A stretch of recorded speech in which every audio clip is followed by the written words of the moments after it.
presentation of Professor Martine Bognet. Uh, Welcome. Uh, Considering Professor Bognet's remarkable production, she's professor in visual studies at Université de Paris 7, Diderot, since 2012. Her research centers on film aesthetics, film and philosophy, avant-garde, and experimental film.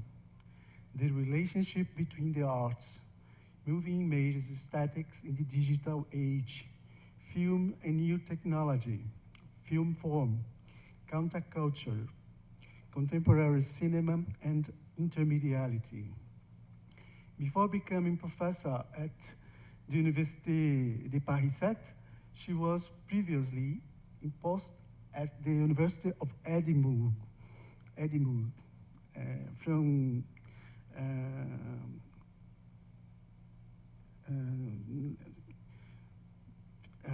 1999 to 2012 in Scotland, being until nowadays co-editor of Edinburgh University Press series in film studies, which brings together film theory and film aesthetics with the emerging intermediate aspects of the field.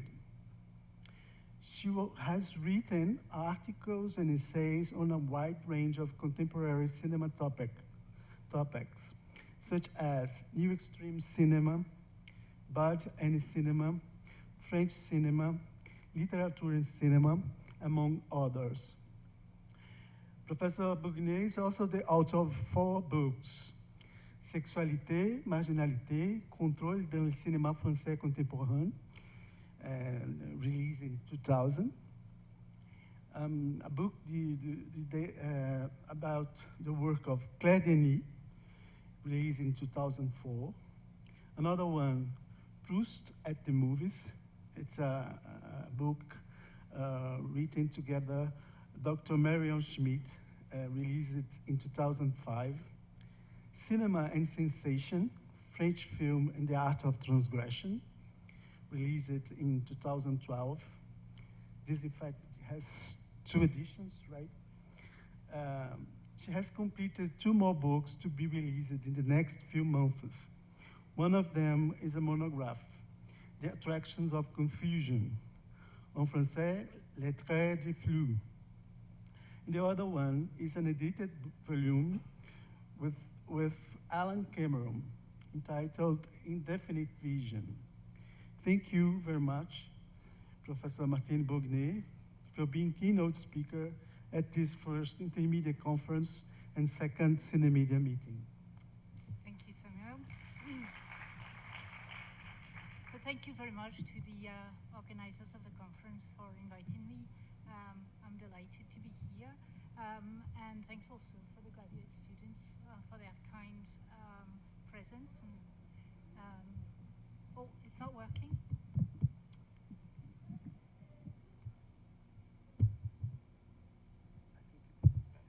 All right, is that better? Well, too bad. I did my thanks, so I'm not doing them again. So there you go. You lost your opportunity to feel flattered. Ha. No, so thanks for inviting me. I'm really delighted. It's been great. I'm a complete ignorant in terms of Brazilian cinema, or pretty much completely ignorant, in particularly as far as the history of Brazilian cinema is concerned, and Brazilian visual arts. So it's been a steep learning curve, but I have at least learned that I have much more to learn and to discover. But it's been great listening to Portuguese colleagues and to colleagues from reading as well, and to exchange also between papers. Right, so I'm going to talk about waves. It was funny talking with Alison yesterday because I had a quick feeling of déjà vu, as she mentioned, in very quick in a quick space of time, two of the artist filmmakers that I had thought of including, Ackerman and Isaac Julien. I'm going to include Ackerman, but not Isaac Julien, because I needed some space to discuss the work of a Brazilian artist. I wanted to fit in with the thematic of the conference. So I am going in the third part of the paper to talk about the work, or a work, by André Paranche. And I was lucky because last year André had a fellowship with Paris 8, and so he came and stayed in Paris for a few months and also had exhibitions, so it was possible to engage in discussion with him and also to see some of his work in the flesh, as it were. All right, so in what follows, I'm hoping to take you along through an intermediate tale that involves cinema, literature, and to a lesser extent, painting. Right. Sure, I can shout. It is a tale that leaps through the history of the cinema, starting at its beginnings and finishing with the incorporation of moving images in a multimedia installation. So a fast-track kind of outlook, a little like that created by the impatient viewers who send a panoramic image spinning in André Paranche's installation Figures in a Landscape, which we will discuss at the end. My story, which takes us from a beach in Normandy to a beach in Ipanema, includes some of the ingredients that are commonly agreed to be the key to a good tale. So love, obsession and jealousy, the desire to own the other, and the capacity for that other to escape. It is a tale that involves mad scientists, enchantment, beautiful young men and women, but also, and at times they are one and the same, monsters. 4. Intermediality, since intermediality is the practice of hybridity, it is also, unsurprisingly, a favored territory for the emergence of the strange and monstrous. As Italo Calvino reminds us, it is, I quote, in the continuity and permeability of every territory of existence where the anatomical and the mechanical swap that metamorphosis takes place and monsters are born. Throughout my story, I will argue that there is one essential quality of the cinema image and later the video image that facilitates such contiguity and permeability, that encourages the creation of intermediate connections where at times monstrous assemblages are formed. That quality is the non-finite, the confused and endlessly changing, in other words, the vague. For although literature has been fascinated by the cinema as a prosthesis and extension of human perception, it is ultimately through the moving image's precious non-definition, its incompleteness and constant variations, that old and new modes of artistic creation, but also old and new modes of perception and reception combine, and forms of intermediate poetics flourish. So let me start at the beginning.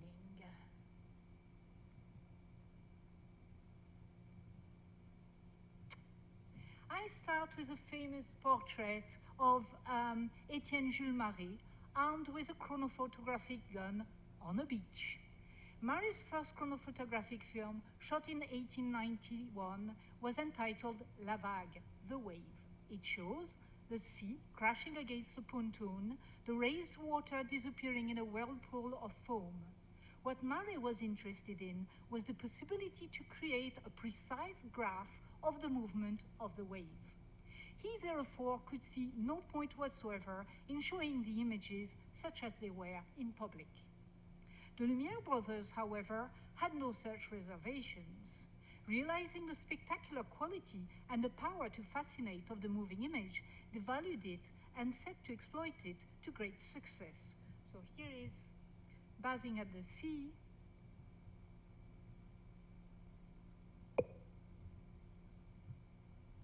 By the Lumière brothers, first shown in 1896.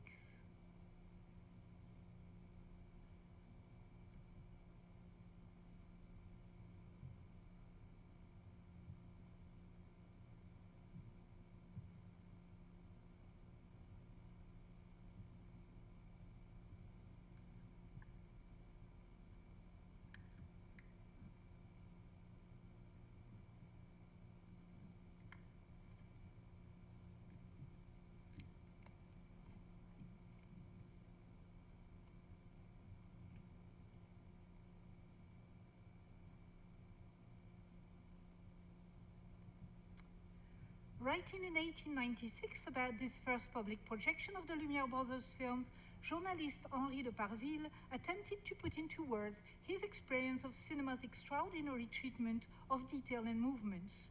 Talking about the three films he had seen, Baby's Meal, The Arrival of a Train, and Bathing in the Sea, de Parville marvels at having been able, I quote, to distinguish all the details, the rising swirls of smoke, the waves that come crashing on the beach, the leaves quivering in the wind. Many a historian of the cinema has pondered on de Parville's observations and choice of terms. It is intriguing indeed to note how the journalist in the same sentence explains about distinguishing all the details, yet emphasizes those elements that best resist stability and definition: quivering leaves, swirling smoke, crashing waves. These early films were not depicting anything that could not be seen by the spectators without the aid of cinema. What de Parville, therefore, found remarkable was the specifically cinematic quality of the rendering, that is, film's ability to capture everything in movement, and therefore to bring to our attention the presence of all the detail that our eyes do not normally consciously acknowledge.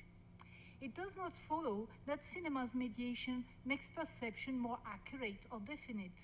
Appearing as a shifting combination of separate yet indistinct elements, a spectacle of multifaceted, gaseous or liquid matter in perpetual movement, the leaves, the smoke, the waves remain too dispersed and confused to be grasped fully and definitely.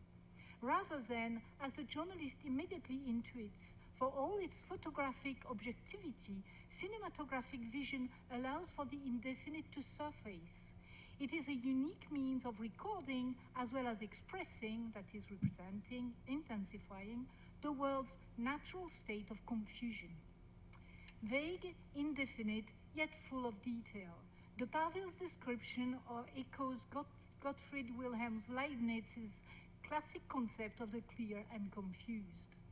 According to Leibniz's well-known refinement of the Cartesian concept of knowledge, although only scientific, fully rationalized knowledge is both clear and distinct, it does not follow that it is the only legitimate form of consciousness of the world.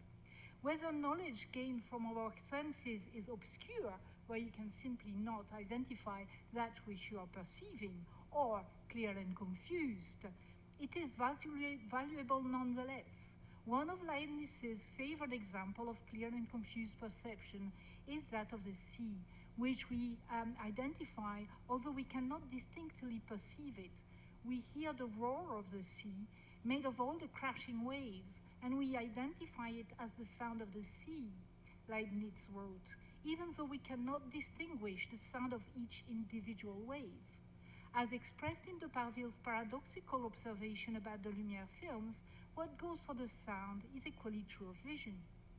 The Portuguese and French terminology gives additional force to the manifestation of the clear and confused as captured by the actual or filmed spectacle of the crashing waves.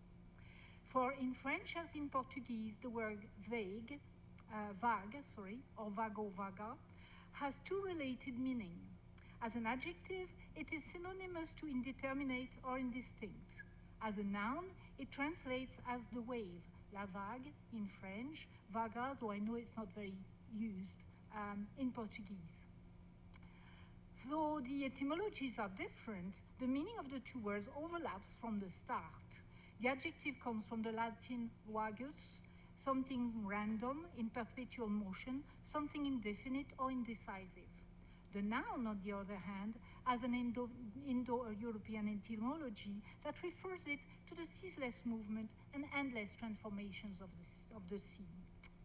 Writing about this in the context of, interestingly, literary creation, Georges Didier Huberman observes that la vague, the wave, because it hovers between form and formlessness, and as the very manifestation of incessant motion and continuous variations, can only ever be grasped elusively, is the favored stuff of poetic creation.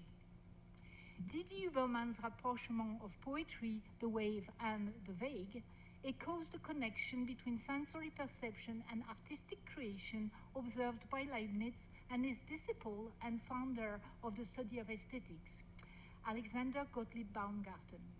For Baumgarten, art explores and cultivates the indefinite part of perception or experience, the je ne sais quoi. It is, therefore, in the realm of the clear and confused that it thrives. Artistic intuition and vision thus stems from the incompleteness and constant fluctuation of the perceived, the impossibility of the full and perfect knowledge of the world. As a medium and as a dispositif, cinema appears uniquely predisposed to the capture and expression of the clear and confused. On the one hand, incessant motion and the confusion of parts necessary to create the whole, aptly describes the way projected images fuse into movement. In the projection of analog film, we see the image change in front of us without separately perceiving each of the photograms, which in the unraveling of their subtle differences constitute its variations. Though the shift from analog to digital has radically altered the basis of the projected image, the blending of separate images still arguably takes place in the theater in the form of digital film's projected frames. On the other hand, as we just saw, film's mechanical eye has the ability to capture everything, to record a multitude and dispersion of movements, and it does so in time. The infinite variations of the cinema image takes place both simultaneously and through duration. But crucially, cinema as a medium also has the means to alter and intensify our experience of the world's constant transformation, its constitutive indeterminacy. Jean Epstein, a theorist and filmmaker who was particularly drawn to seascapes and shot some of his most striking works about the sea, never ceased to stress the need to cultivate what he called cinema's photogeny, that is, cinema's inclination for the indeterminate and permanently changing. And in effect, in a silent era, a broad range of techniques were elaborated by filmmakers who sought to exploit this particular ability of the medium, be it at the recording or the developing stage.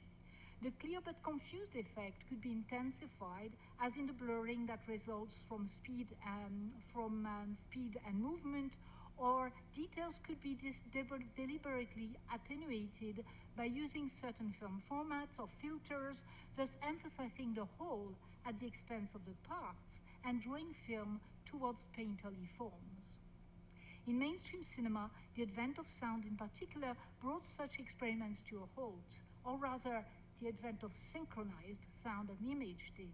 Sharp contours and the constancy of figures became necessary to make dialogues and other sounds immediately intelligible, as well as readily assignable to identified sources.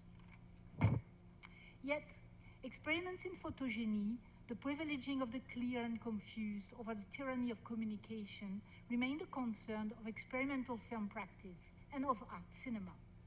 So, the combination of various elements that I've just mentioned, film format, soundless film, the sea, and the attraction of elusiveness, bring me to my second scene of bathing in the sea. This time, it is from the beginning of Chantal Akerman's La Captive. Though I'm taking quite a leap in time, the connecting link, in addition to the motif of the wave, is Marcel Proust. For Akerman's film is a loose adaptation of La Prisonnière, The Captive, the fifth volume of Remembrance of Things Past. A contemporary of the Lumière brothers, Proust had little time for all things photographic, which he equated with base imitation. Yet, The Captive, the account by the narrator Marcel of his obsessive, jealous affair with a young woman called Albertine, arguably shows Proust's writing at its most cinematic. Here, the narrator first describes a group of young women at the beach as actresses, before recounting the evolution of the relationship with Albertine as a succession of sequences in terms that are reminiscent of editing. Marcel further ponders about the ways in which his point of view appears to change from distant to close-up. He posits himself as the perfect voyeur, happiest to look at Albertine when she is or seems to be asleep, and therefore not aware of his presence. He even talks of Albertine retrospectively, appearing to him as a superimposition of successive images. Ackerman approached Proust's text in a primarily visual rather than narrative fashion, initially choosing to combine 35mm with 8mm film. Hence, at the beginning, two different film formats are set into play to evoke the contradictory laws of human attraction. On the one hand, there is the camera, the projector, and a high-definition image in the service of the desire to know, the kind of desire that eventually destroys mystery and, as in the case of the Proustian lover, destroys love. On the other hand, there is the impossibility to fully possess the other, that is enacted in the pulsing light, vacillating contours, and hazy colors of the 8mm image. Here, as we will see, it's possible to imagine how Chantal Ackerman's cinematographic adoption, as she called it, adoption rather than adaptation, could have maybe created a simmer of interest in the writer, who was an admirer of Vermeer's paintings.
Je vous aime bien.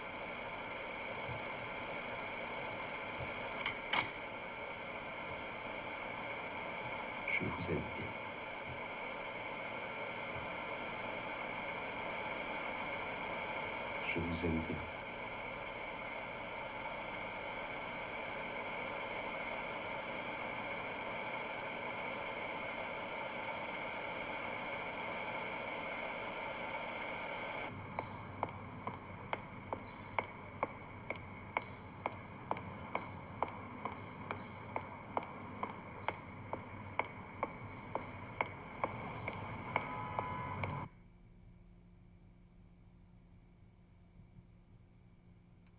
The film's credit sequence could be described as kind of blur on vague.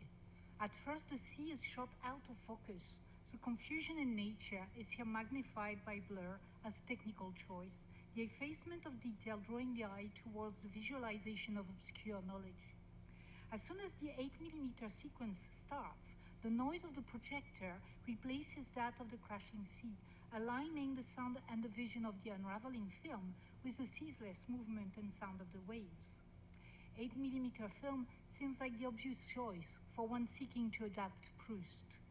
In projection, it has the trembling, breathing quality of the films of the silent era.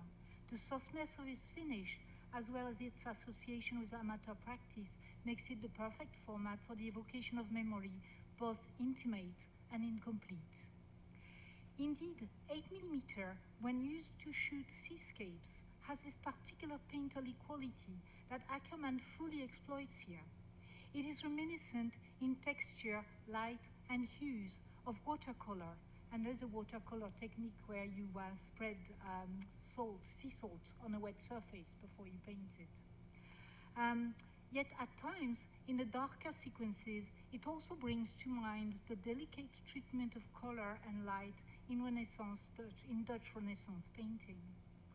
The effect of the grain of 8mm film, which comes out so strikingly in the close-up, where skin and film seem to blend, is also reminiscent of the pointillés or circles of confusion often associated with Vermeer's painting, possibly a reminder of Marcel Proust's own fascination for Vermeer's style. Here again, the confusion or exuberance of the real, so readily manifested in the spectacle of the sea, is enhanced by the painterly treatment, the erasure of the superfluous, a softening of contour, a shifting from reading of the image to a less precise, more synesthetic perception. Writing about Vermeer's portraits,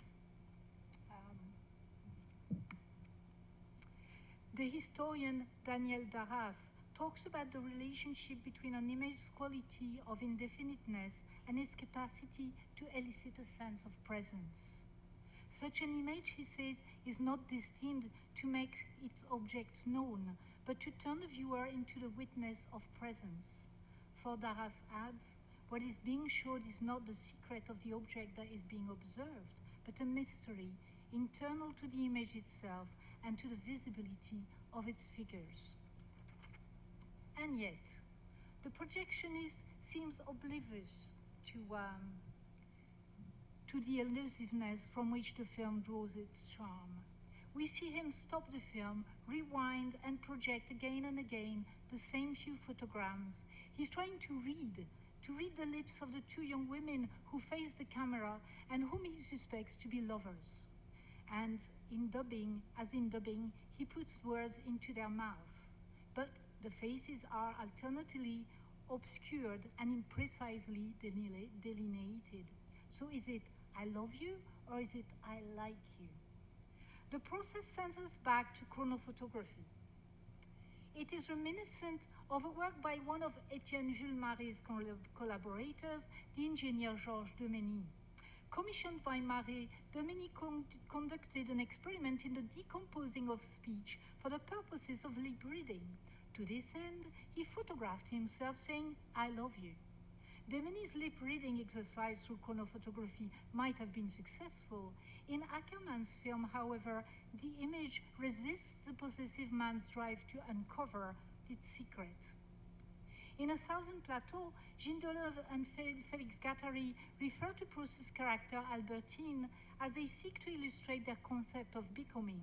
They talk about the scene at the beach, how the young woman is picked out of the group by the possessive Marcel.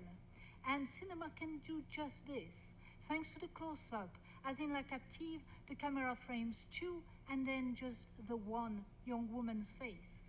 For Deleuze and Guattari, it is through this process of selection that Albertine, now Marcel's lover, is to be fixed into a specific role, losing her capacity for becoming, since the ability to change operates through proximity with others, through a process of interchange within a group that keeps the identity indeterminate and shifting. At the end of the extract, the young woman has become the captive of the title, her silhouette caught in pristine 35 millimeters, pointed heels precisely hitting the hard ground, bringing to mind the jabbing-like pain that the mermaid of the classic tale has to endure when walking on solid ground. And yet, at the end of the projection, the young man lets the film unravel, and like the mermaid of the fairy tale, who was separated from her sisters, but rejoins them in the end, the young woman that had been picked out of the group runs back to the sea, where she will eventually disappear. In Proust, even if, as Marcel is aware of its destructive power, the will to know drives the obsessive lover, who also becomes, in Ackermann's tale, the obsessive observer. There's another character to be found at the beach, who is driven by a similar desire to fixate things, to perceive them fully and correctly in complete objectivity. I'm talking of Italo Calvino's character, Mr. Palomar. Indeed, in many ways, Palomar seems like a modest reincarnation of Etienne Jules Marais. Unlike the Proustian lover, Palomar's motivation is not love or the desire to possess another person, but rather the desire for scientific, clear and distinct knowledge.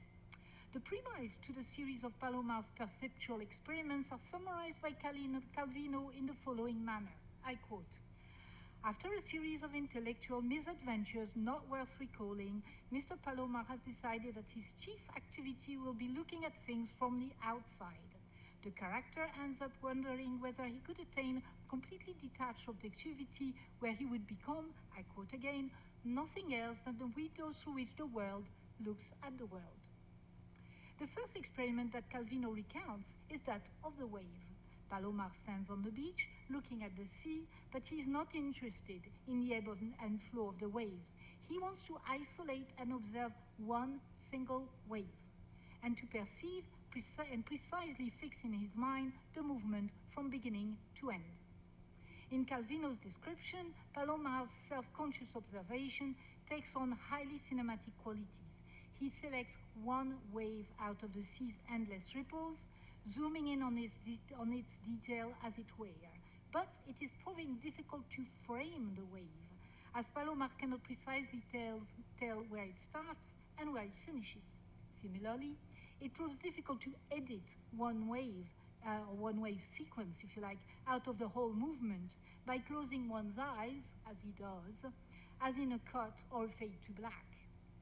Worse, once the wave reaches the sand, it seems to push back against itself, as in reverse motion film. Palomar ends up feeling a touch of vertigo.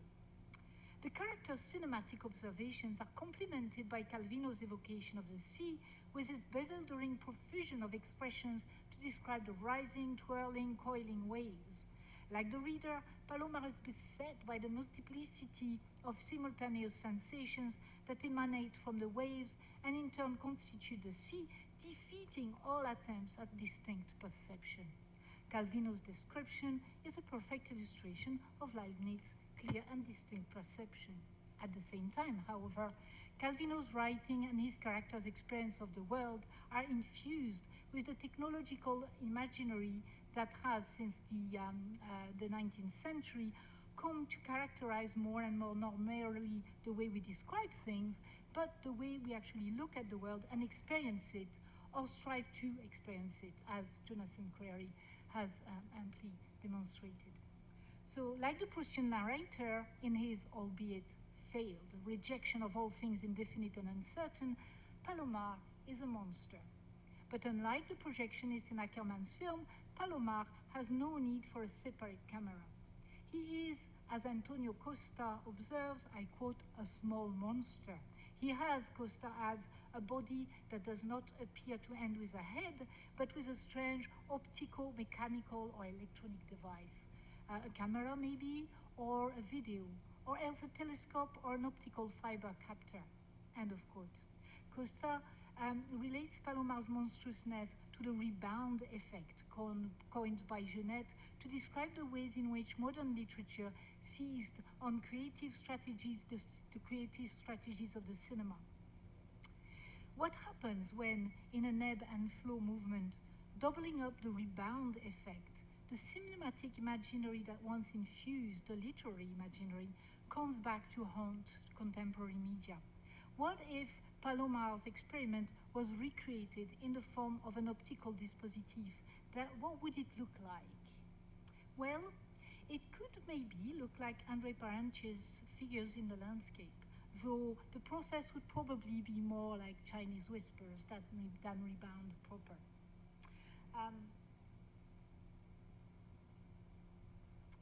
To create the installation figures in the landscape, André Parenche worked in collaboration with Luis Velio, a member of the Pure and Applied Mathematics Institute, to elaborate a multimedia virtual reality system based on a panoramic device called Visorama. Looking through stereoscopic binoculars, the observer navigates high-resolution panoramic images as if he or she was looking at a landscape, the transformation of the image following, as in all virtual reality devices, the direction of his or her gaze. The binocular that allow access to the photographic and videographic images that compose the piece are placed in the center of an exhibiting room equipped with a screen. Whatever the observer in charge of the binoculars chooses to see is simultaneously projected on the outer screen in the room and witnessed by the rest of the gallery visitors. So the observer and his or her vision are thus in turn observed. The soundtrack that accompanies the images is heard by all present. The observer is given a choice to navigate the space of a vast gallery populated by multiple apparitions of the artist reading excerpts of books, or alternatively, the observer can access a seaside landscape which exploration would lead to an encounter with another set of texts read in voiceover mode, including Italo Calvino's Palomar. Navigating the 36 degrees view, the observer discovers embedded frames and, by pressing one of the device's buttons, can zoom in. As he or she enters the frame, the image turns into a sequence of moving images. It's not unlike the effect of early films where the first frame appeared frozen. So let me show you the trailer to André's installation that will give you a better idea.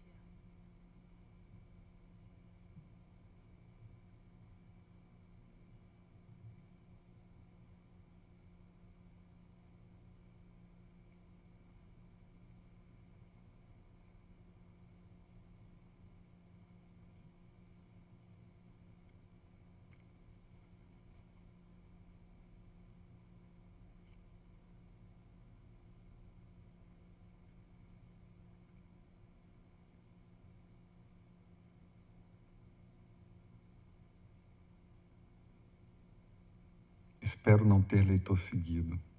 Ao leitor que pula páginas me dirijo. Comigo, o leitor que salta é o que mais se arrisca a ler seguido. Leitor que salta, você vai me agradecer a sensação de ler seguido. Leitor seguido, você vai me agradecer a sensação de seguir o leitor que salta. O leitor que salta, você é hoje o leitor de capa e títulos. Leitor mínimo e realizado, que só lê a página de rosto e o título dos livros que circulam nos anúncios. O idiota, o processo, nenhum sem mil, em busca do tempo perdido, grande sertão veredas, Aleph, a invenção de Morel, a hora da estrela, o homem sem qualidades, cabeças trocadas, o sonho e a fúria.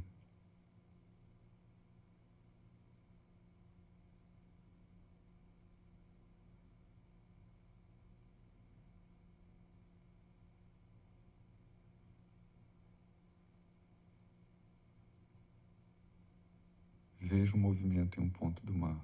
É um homem nadando. Ele nada em braçadas pausadas e fortes. Ele usa os músculos com uma calma energia. Avança. Certamente não suspeita que um desconhecido o vê e o admira. Não sei de onde vem essa admiração, mas encontro nesse homem uma nobreza calma. Sinto-me solidário com ele. Acompanho seu esforço como se ele cumprisse uma bela missão. A imagem desse homem sozinho, nadando no mar, me faz bem. Que eu o veja desaparecer assim como o vi aparecer, no mesmo rumo, no mesmo ritmo, forte, lento, sereno, será perfeito. Acompanhei-o com atenção durante todo o tempo. Agora não sou mais responsável por ele, cumpri o meu dever. E ele cumpriu o seu. Admiro.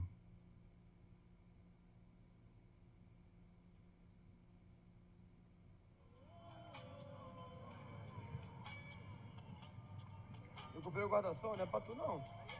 Tá pegando você O quer isopor. no som? O isopor. Ah, tá pegando. Isopor. Não tá no isopor, não?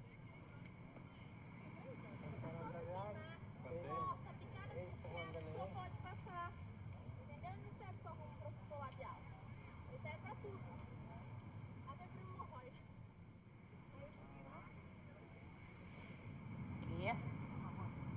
Eu com mulher não me vejo. E aí, tipo, a gente ficava num quarto e o cara que tomava conta do nosso quarto era super, sabe, tipo, certinho, não sei o quê. Aí ele pedia pras pessoas ficarem vigiando se a gente não tinha drogas e tal. Ah, mais il faisait partie des rebeux, lui. Aquele ali, aquela ali que tá com ele, é amiga daquele de terno. Mas ela não sabe que ele é gay. Aí é coitado. Viado, Kelly, homossexual, Um lugar que é travesti, sapatão. Os caras estão matando, estão matando. Estou enfiando um cabo de vassoura no... Right, actually, it's been widely showed, so sorry for sounding arrogant. Probably most of you have seen it.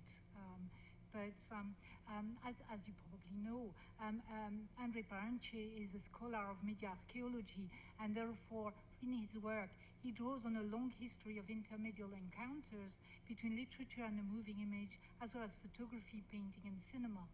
In obvious ways, his immersive installation draws on the traditional dispositif of the peephole, while also recreating the spectacular painted or photographic panoramas and diaporamas of old, a kind of immersive, spectacular installation he recently reminded me, and Ian Christie mentioned this as well, that the Faire Lumière themselves had once invested in.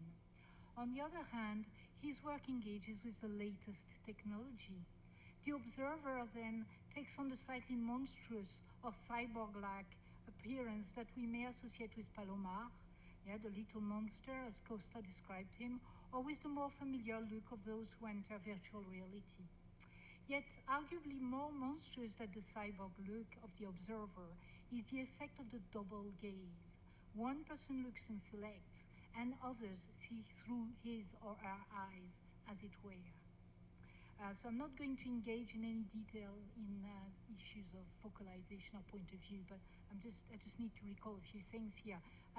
Technically, working with pen and paper or with a word processor, the writer describing the visible world is not tied in his or her written work account to precise physical point of view.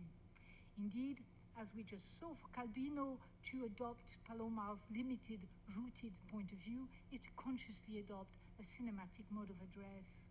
As we all know, however, even in classical modes of filmmaking, using a camera, a filmmaker is, thanks to editing, not tied to a rooted, limited point of view either. Mainstream film, however, has got to great lengths to suture the viewer into a specific point of view, rapidly developing a filmmaking grammar that harnesses the gaze to a set of coherent and complementary point of views, thus effacing the process of mediation. The dispositif of figures in the landscape effectively decouples or de-sutures the two gazes. So here, the reception by the spectators of the image extracted from a photographed virtual landscape and film video sequences is mediated through one observer's vision and choices. The voiceover, intimate yet heard by all, sustains this sense of an écart, as Merleau-Ponty calls it, seeing oneself seeing, hearing oneself hear. The strange gap that thus opens, even as the situation is one of co-presence, breeds a feeling of trespassing. For the outer spectators, it's a bit like reading someone else's mind. And even more so that the stereoscopic binocular observer, blinded as he or she is to his or her actual surroundings, remains unaware of the voyeuristic gaze that may leave the screen to look at him or her instead. The sense of vulnerability is heightened by the observer's body's unself-conscious choreography as he or she moves to look, giving into the immersive environment.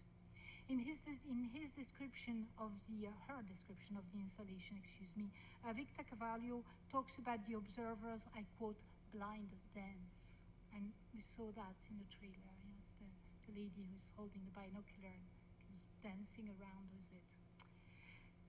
So far in my superficial description, I have tended to cast figures in the landscape, rather like the possibly slightly voyeuristic mise-en-scène of contemporary perception as an expression of the power of the simulacra. In fact, we could simply interpret Parentes's work in the light of the post-medium condition, as Rosalind Krauss and others have coined it. That is, as an example of how art installation works can deconstruct literally cinema to better expose its separate components. But there is more to this. There's more than this at play here. And it surfaces if we envisage the work through its intermedial dimension. For, to consider in a little bit more depth, its complex intermedial treatment of immersive perception with its sources in literature and media history is to discover its engagement with perception as shared presence and shared creation. Italo Calvino's Palomar is one of the inspirations of André Parentes's piece. Ruben Braga's Man at Sea is another, and in the video we just saw, it is this story that we hear, read by the artist as the observer zooms in on the waves and on the outline of a swimmer. In Braga's text, the observer standing on the beach becomes engrossed with the spectacle of the swimmer to the point of superstition, or said more positively, to the point of a heightened sense of responsibility. It is as if the description itself was constructing the scene, as if the observer's gaze carried the swimmer along, as if he stopped looking as intently as he did, the swimmer would not make it safely back to the beach, would vanish into the waves in a moment of the viewer's inattention. The written story, as well as its immersive multimedia version, offer themselves as an apt allegory and mise en abîme of the process of co-creation between reader and text, and between art installation and art audience. Parentes's appropriation of Braga's story also offers itself as an allegory of contemporary visual culture, often opposed to reading culture in its more distanced, fragmented, and ultimately indifferent zapping practices that lead to the proliferation of the cliché, as Deleuze calls it, the unambiguous, clear, distinct, and immediately readable image. But to engage with Parentes's device is to experience images not as a given and immediately graspable, but as the endlessly eluding manifestation of the clear and confused. Each embedded window creates a splinter into the panoramic view. To borrow from Deleuze's terminology again, they create lines of flight at the heart of what initially looked like a perfectly enclosed 360-degree virtual world. And no matter that the embedded videos are shot in high definition and looped, here again, in the image of the wave, The movement that affects all the parts of the image simultaneously and in duration can never be grasped entirely and precisely. Ultimately, this relation of dependence and resistance that parentheses dispositive create between the observer and the object of his or her gaze, and in turn, between the immersed observer and the other spectators of the room, sends us back to the beginnings, to Leibniz, and to the further implications of the clear and confused perception. And you'll be glad to know that I am moving towards the end. There is no substance, no matter how small, that is not affected by all the others, Leibniz notes.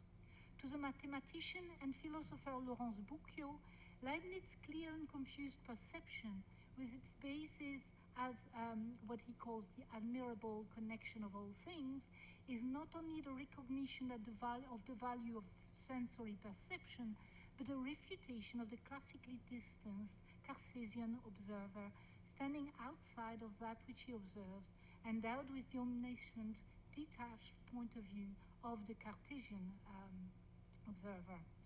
Although he separates the perceiving object from the perceiver and talks of perspective and point of view, Boucquiot says, and I quote, Leibniz does not grant man an overlooking position in nature's system. His theory of perception does not imply that man has, I quote again, the possibility to order an object world that he or she contemplates from the outside. Rather, Leibniz posits that since both inhabit the same world, all one can do is experience the world from a limited perspective that necessarily includes an element of confusion.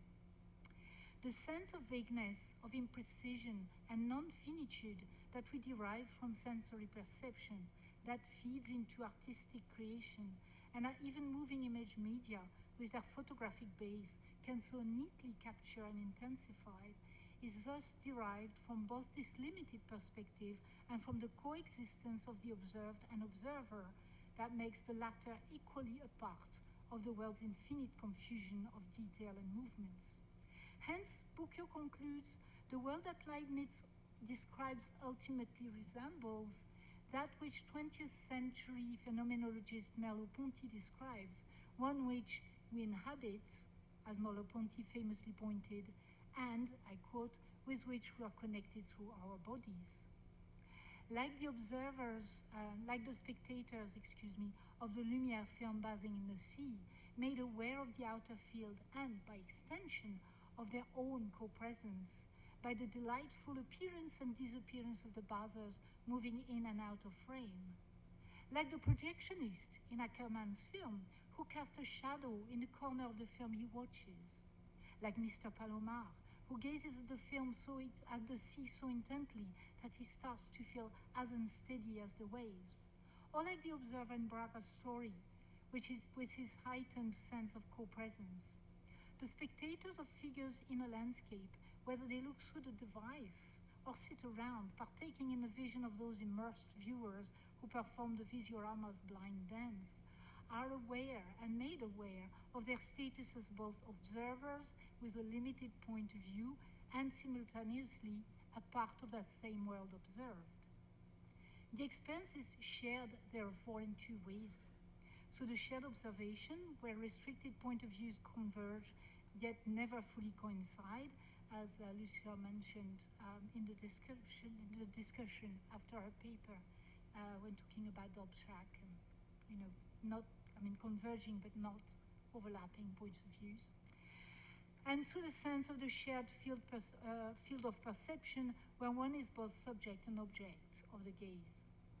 So to recognize and to explore moving images as the manifestation of the world's inherent vagueness, its non-finitude and confusion, is to grant equal imaginary space as the other media, so that intermediate encounters, whether orchestrated through the oldest or the latest visual technologies, do not amount to a more complete, precise, and legible images, but rather, as Merleau-Ponty puts it, to the evocation of the uncertain or vague relation of an embodied and limited being with an enigmatic world. Thank you.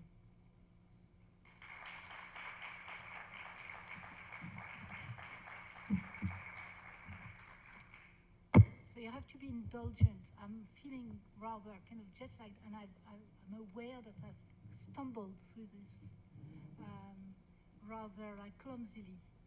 Oh, here's my last slide. Thank you, Martine, very much. This incredible reflection about literature, philosophy, cinema, intermediality. Really great. Well, I think it's time to open to questions.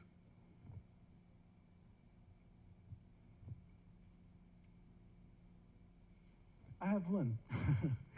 Well, there is a student who have been working with me about André Parentes' work, and this film specifically, well, not exactly a film, landscape, and I would like to know how to found his work and make this connection with Chantal Wackerman film. You mean with media archaeology or with Landscape. figures in the landscape? Figures in the landscape. Yes.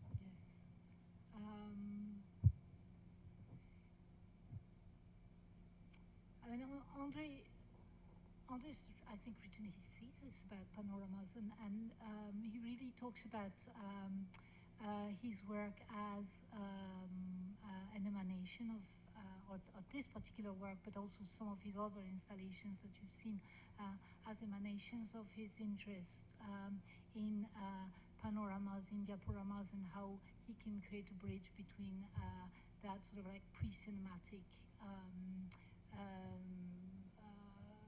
spectacular form of images and the latest technologies.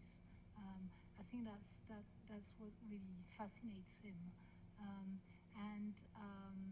I mean, at the same time, he was pleased to hear that it would be interwoven with kind of more general considerations about the relationship between film and literature, and immersiveness as kind of considered from one medium to the other.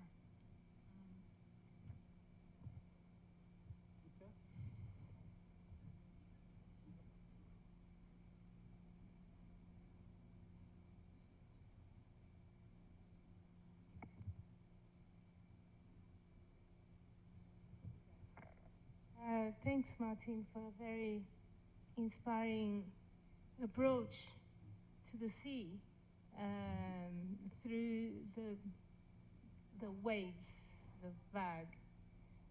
Because this resonates a lot with some Brazilian traditions of images of sea, starting with Glauber Rocha's end of his film, his Cinema Novo masterpiece called, in English, very wrongly, Black God, White Devil, where the sertão, the dry sertão, suddenly changed into the revolutionary sea. The fact that there are waves in that sea signify, or has been read by Ismael Xavier as the sign of, or the realization of the revolution, a social reversal that is aimed at during the film. Interestingly, this ending is inspired by Truffaut's Les 400 coups, the 400 blows, where the final sea is not wavy at all, is completely peaceful, and Antoine goes in, changes his mind, and comes back. He, in turn, Truffaut was inspired by Vigo's La Talente, where the male character, after losing his wife, also considers killing himself in the sea, but comes back.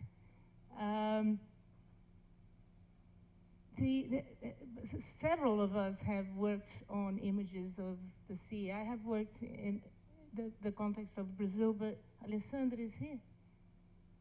She's gone. She worked on images of the sea in the Latin American context. All this just to ask you whether these waves and this blurriness, this vagueness that you pointed out in those intermediate experiments have any social resonance, and if so, which would they be?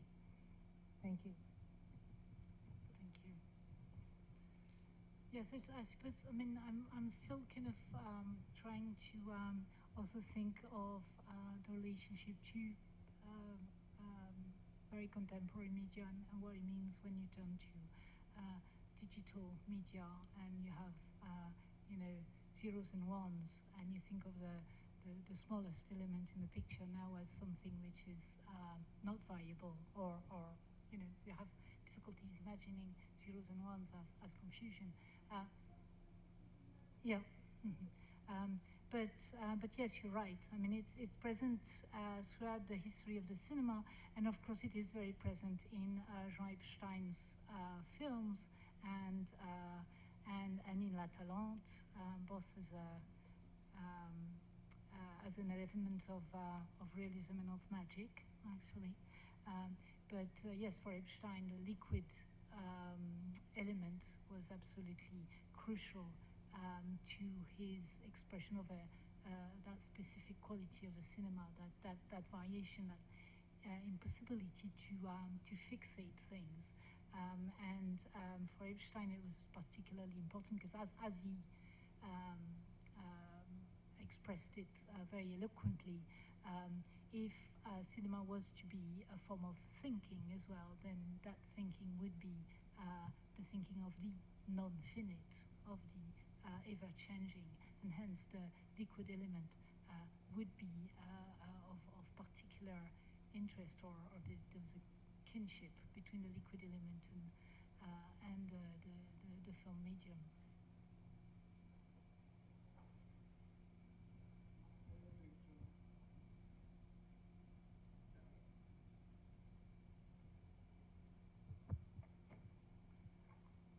Thank you, Martini, for the very nice ending for this conference, because it opened up new horizons that goes back all the way to the beginning of film and even photography, like the work by Etienne Jules Marais and then Georges Demeny, and then bringing that tradition to research on experimental, let's say, expanded cinema with the work of Andrea Parenti.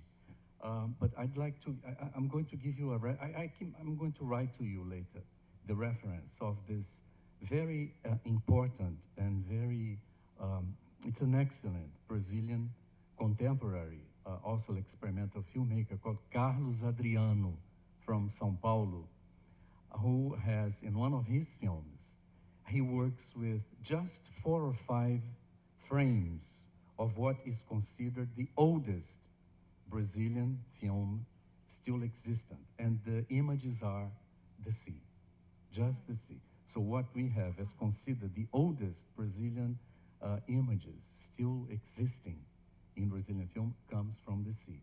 And Carlos Adriano works in a kind of loop. That's one of the ways that he's been working on his experimental practice of filmmaking, and he works on the repetition in the loop of those frames. And it becomes like almost like a feature film. It's small, it's a short film, but the feeling that you have, it's as if it's a feature film. Okay. I'll give it to you, this reference. That's great, yes. I'll take the reference, absolutely. Thank you. Oh, hello. Thank you very much for your beautiful talk. It was stimulating in sparkling associations, and I thought of Kiarostami's 5, dedicated to Ozu, so it starts with waves and it's really beautiful. But I'd like to ask you another question in a different sense. I was wondering if we could unfold the metaphor of the wave as you are working in this particular case. Also, in its use to design, to refer to the electromagnetic waves of television, and I think there are some video art works that deal with that dimension in ways that are connected to that question of the clear and confused sense of art. So I think I would like you to comment on that, if possible. Thank you. Actually, there'll be some people commenting on it in a much more intelligent way than I'm going to do it now, because in the collected, the volume of collected essays that I'm putting together with Alan Cameron, Indefinite Visions, there are people talking about the glitch, about electronic waves, about and the idea of one of the ideas that is being discussed in the essays in Indefinite Visions is how the latest technologies, including electronic and digital technologies, do not signify the end of chance, of hazard, of error, and indeed how they are productive errors, and how these productive errors mean that we can still work with, that we're still within the clear and confused, and that the digital is, and the electronic is not at all close to that. So yes, I agree. It kind of like extends to that, and it'll be a question of working one's way between what is just a chance element and what becomes productive chance, and what becomes then part of artistic creation, and hopefully the essays will help kind of outlining or mapping out that particular field.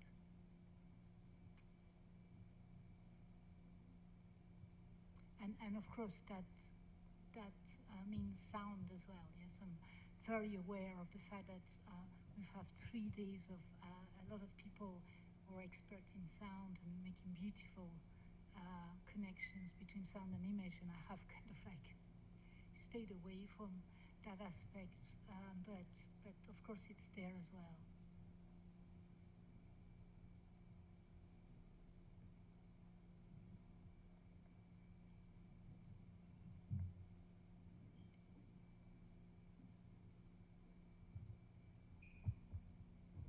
Someone else? Well, I'd like to say thank you again to Martine. It was great to stay here at this ending of our conferences. And before I go to the out of this table, I'd like to invite our beloved Intermedia project coordinators, Professors Luciana Araújo and Luciana Gibi, please.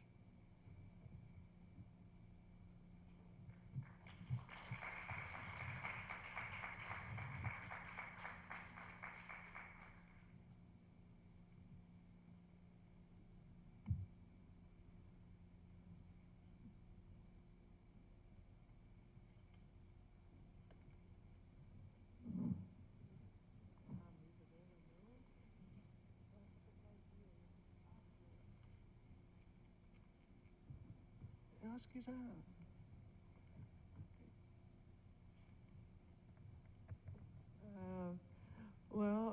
Martin, thank you very much for your so beautiful and stimulating lecture. It was a pleasure to have you here, and I want to give you.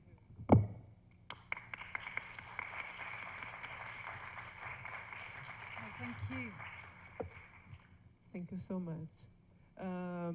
Well, to close our conference, I'd like to thank you all for your presence and your participation.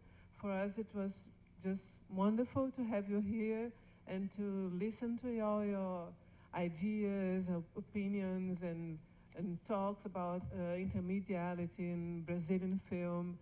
I'd like to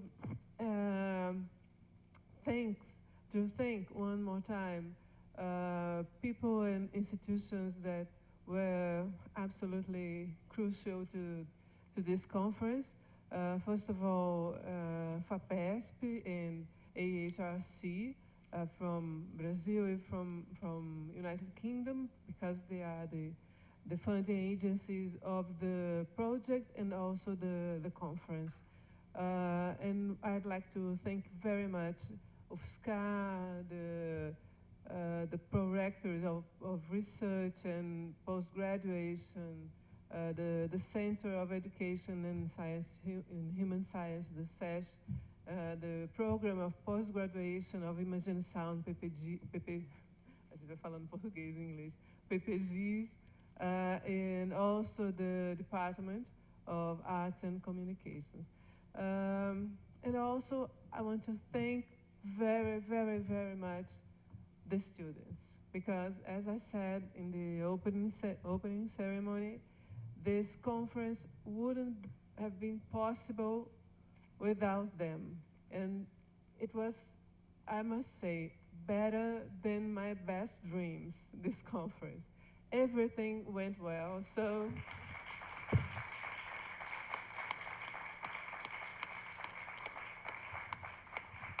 it was perfect, the cars, transportation, and as I wrote to you all, it was, so a luxury.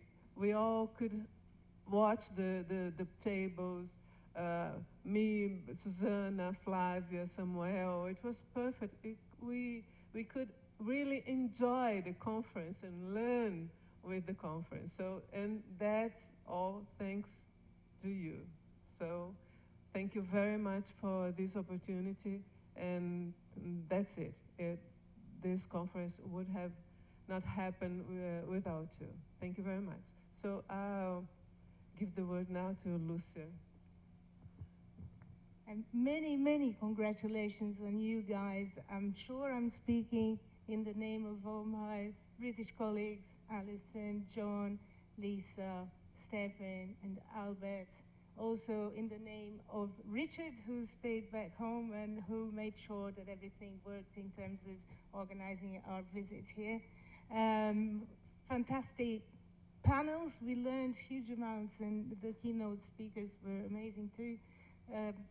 I mean, it couldn't have been better, and I know that you had to fight against the odds, and the Brazilian situation is not favorable at all. So, so many congratulations on your achievement. It has been fantastic. But the point of my presence here is. Sorry to interrupt you, but before you go to the next step, I'd like to thank also Pedro Dolosic, who was responsible for all the recording and all the video streaming. One more time, Pedro did a wonderful job, and he helped us a lot. Pedro and his team. Então, Pedro Dolosic e a sua equipe fantástica, muito obrigada pela colaboração de vocês.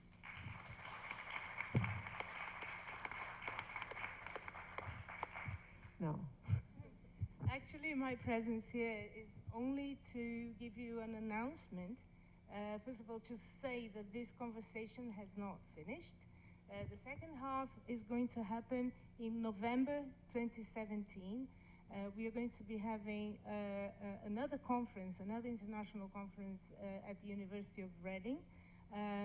The provisional date for this conference is between the 6th and the 9th of November.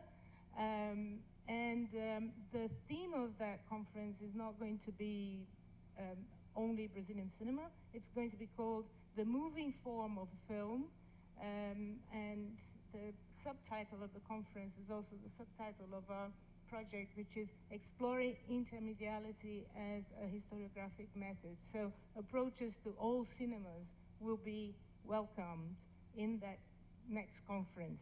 And this conference is going to happen between a major impact event that Stefan Solomon is organizing for us which is in partnership with Tate Modern in London, and it's going to be held in the 2 first weekends of November, so the conference will be in between those 2 weekends, and it's going to be a Tropicalia season with lots of films and guests, both from the practice front and theory.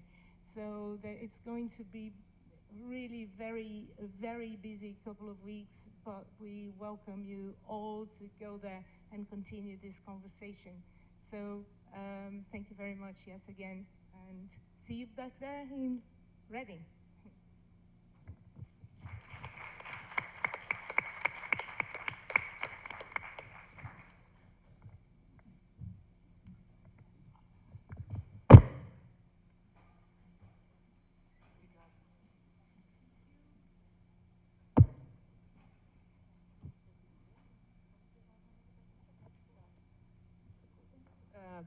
Um aviso, a gente está indo jantar no Espaço 7 e